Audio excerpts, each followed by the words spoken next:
Você sabe dizer torcer em inglês? Simplesmente torcer. Se alguém perguntasse para você como se diz torcer em inglês, você sabe?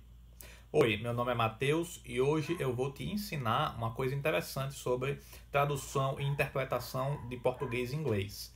Quando eu digo para você a palavra torcer, eu não posso imediatamente traduzir. A gente tem um pequeno problema aqui, um pequeno impasse. Se você é iniciante no inglês, sabe bem pouco ainda, você pode achar estranho isso, mas pense no seguinte: você conhece alguém que sabe muito inglês? De repente, algum amigo seu, algum colega que sabe inglês, e você já perguntou para ele: Ei, como se diz tal coisa em inglês? Aí seu colega perguntou assim para você: Peraí, qual é o contexto? Qual é a frase? Como é? Você percebeu que às vezes tem palavras que você quer saber? Você pede para um amigo mais instruído em inglês e pergunta para ele ou ela: Como se diz isso? E ele sempre está tentando pescar alguma informação, algum tipo de contexto. Pois bem, se você não entende isso, é porque realmente você está muito iniciante em aprender inglês. Porque isso é normal. Isso é porque a gente precisa descobrir que tem palavras que vão significar mais de uma coisa em um certo idioma. Por exemplo, vamos lá. Torcer. Pense aí por 2 segundos. O que é que vem na sua cabeça quando eu digo torcer? Pensou?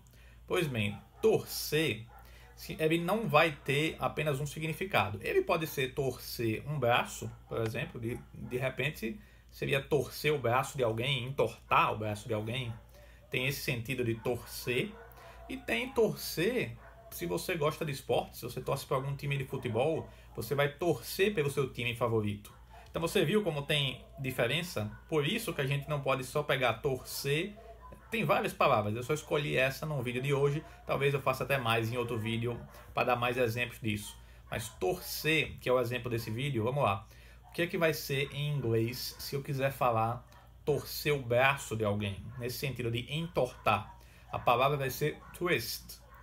Twist vai dar ideia para um americano. Se você disser twist, aí você está falando torcer no sentido de torcer mesmo o braço ou a mão de alguém.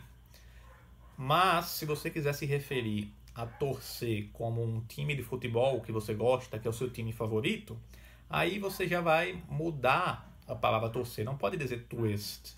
E isso é normal. Se de repente você está aprendendo, pode ser que você tenha olhado no vocabulário como é torcer. Aí tinha lá, você queria como é esse vocabulário em inglês. Você vai no dicionário e diz o como é. Aí tem lá twist.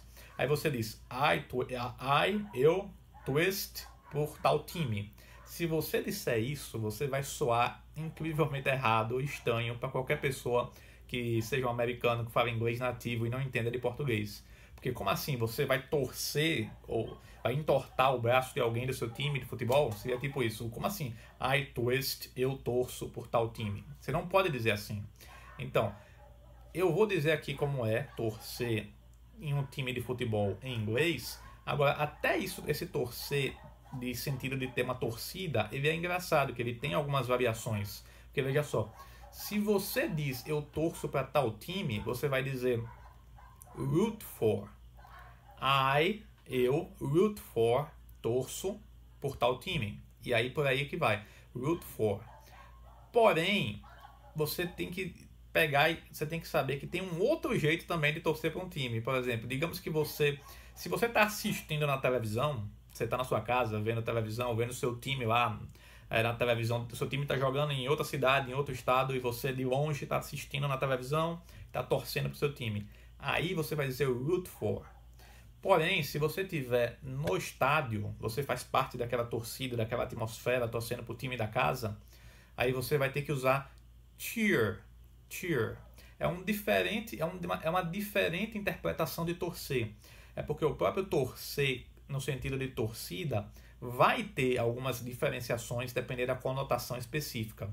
Se é torcer de longe, é só seu time favorito, root for. Se for torcer de perto, aí é cheer, porque esse cheer ele tem a ver com você está torcendo no sentido de animação. Você está ali animando o time. Imagine que é como se você tivesse algum tipo de influência no time. Óbvio que dentro do campo tem um time 11 contra 11 e você não vai entrar em campo para jogar.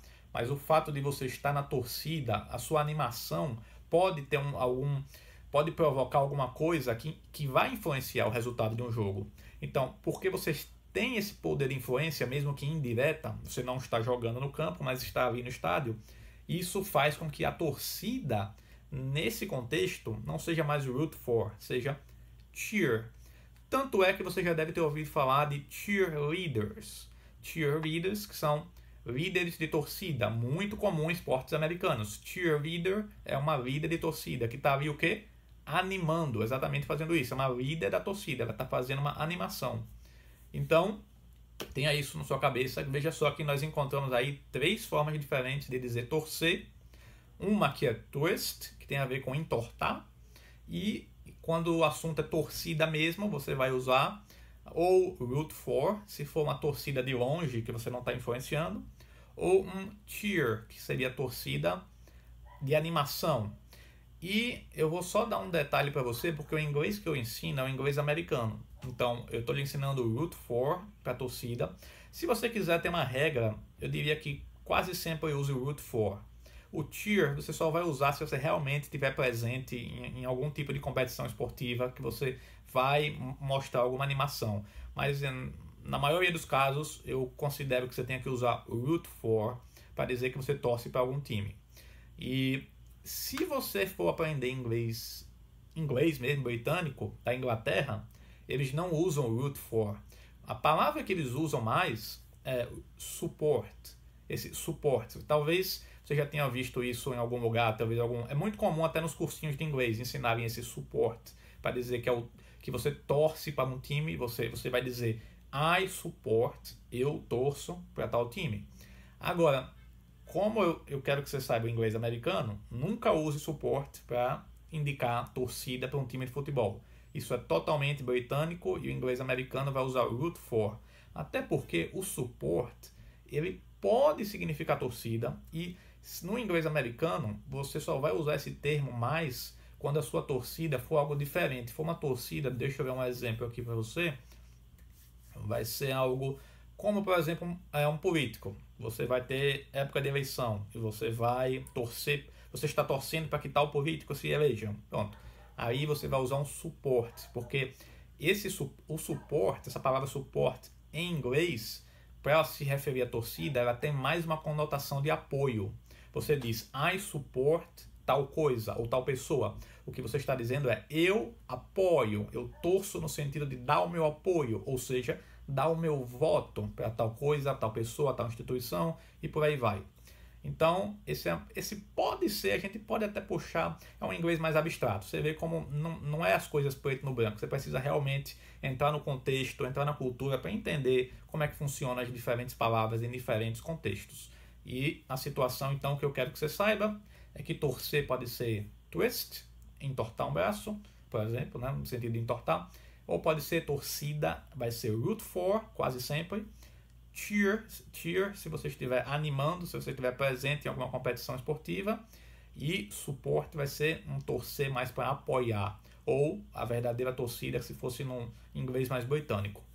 Então, espero que você tenha entendido como torcer pode ter, viu? Como a simples palavra torcer, eu acabei entrando e falei de tanta coisa em uma simples palavra que você não pode perguntar para uma pessoa assim no seco, ei, o que é torcer? Me diga como é torcer, simplesmente a palavra torcer em inglês. Viu como a gente tem que realmente descobrir qual é o contexto, qual é a situação, qual é a ideia por trás desse torcer, para que a gente possa botar uma imagem na cabeça do que está acontecendo e aí, entendendo esse contexto, dar uma palavra mais apropriada que vai ajudar na sua comunicação. Espero que você tenha entendido e te vejo no próximo vídeo.